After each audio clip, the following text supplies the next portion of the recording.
This is the Live Longer Habits. My name is Lilla. And my name is Andrea.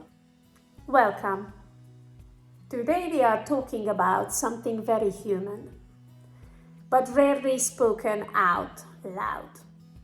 Envy. That quiet feeling when someone else's life looks a little bit better than yours. A little more successful, a little more complete. And even if we don't say it, we feel it. Most of us don't like to admit we feel envy. But it shows up in small, almost invisible ways. A colleague gets promoted.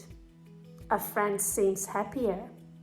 Someone online is living a life that feels just out of reach. And suddenly, something shifts inside us. Not dramatically, just enough to take away a little bit of your peace. And that's exactly why envy is so powerful. It doesn't usually shout, it whispers. Psychologically, envy is deeply tied to comparison. Our brain is constantly scanning. Where do I stand? Am I enough? And when that comparison feels unfavorable, we experience that quiet discomfort. We often use envy and jealousy as the same thing, but they are slightly different. Envy is wanting something someone else has. Jealousy is the fear of losing something we already have. And both are completely natural. In fact, studies suggest that around 75% of people experience career envy at some point. But here's what's interesting: we don't usually envy celebrities.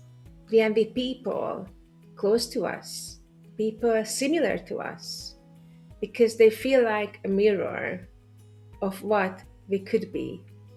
Why envy drains us? The difficult part is envy doesn't just pass through us. If we don't notice it, it stays. And slowly it starts to color how we see everything. Exactly.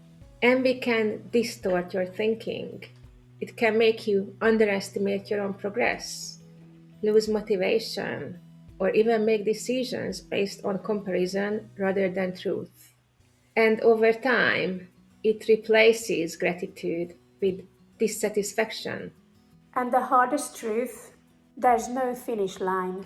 No matter where you are, there will always be someone ahead in some way.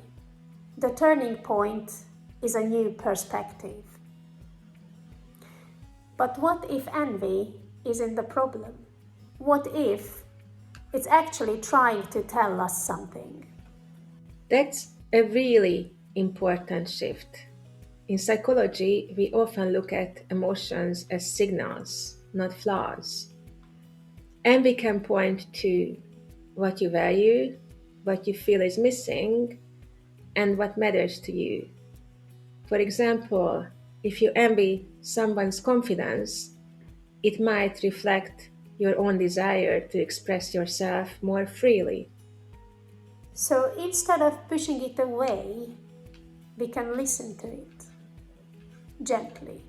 Instead of asking, how do I compare? Try asking, how have I grown? This builds internal stability. You move from external validation to personal progress. Let's talk about gratitude as clarity. Gratitude isn't about settling, it's about seeing clearly what's already good. It shifts your brain away from scarcity thinking. Especially social media. You're comparing your real life to somebody else's highlight reel. That's not a fair comparison. The best if you can separate the person from the feeling. Maybe you do not envy the person, just one part of their life. That distinction reduces resentment and increases clarity. Turn envy into direction. Instead of, why don't I have this? Try, what small step could I take?